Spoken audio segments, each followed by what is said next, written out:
Ondiro, walk us through the efforts that have led the army to recapture, the city center.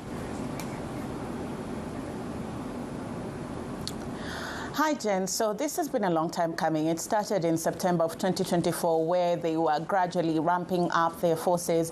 They surrounded the city, and slowly we have seen them begin to capture some of the key places that were strongholds for RSF. They took over the presidential palace, the central bank, and also the National Museum. And it started off slowly, but over a short period of time, everything happened all at once. On Monday, we were talking about them recapturing the presidential palace, but saying that RSF still controls part of the city center, including the airport. They lost those strategic points yesterday when the military took over these positions. We saw the leader of the army walk in the presidential palace as a sign of victory, and they were saying that RSF soldiers are now fleeing the city center.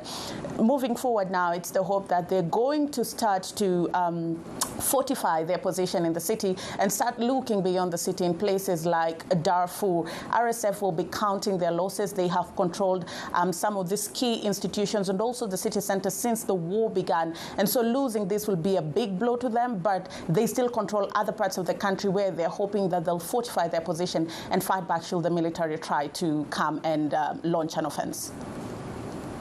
How do we see this affecting really what the war might look like moving forward, Ondiro?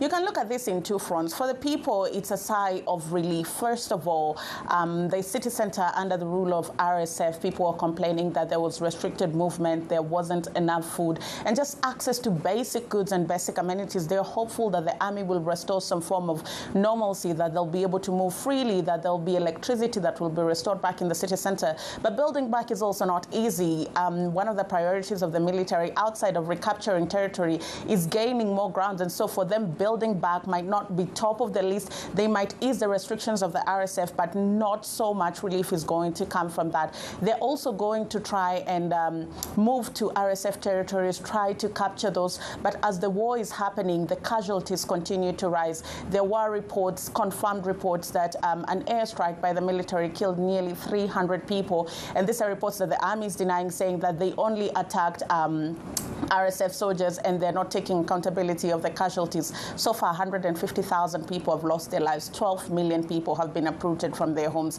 48 million people in risk of hunger and in dire need of food. And this is the reality of war, that while people are winning on one hand, on the other hand, it's the majority that keeps counting the cost and taking the blows.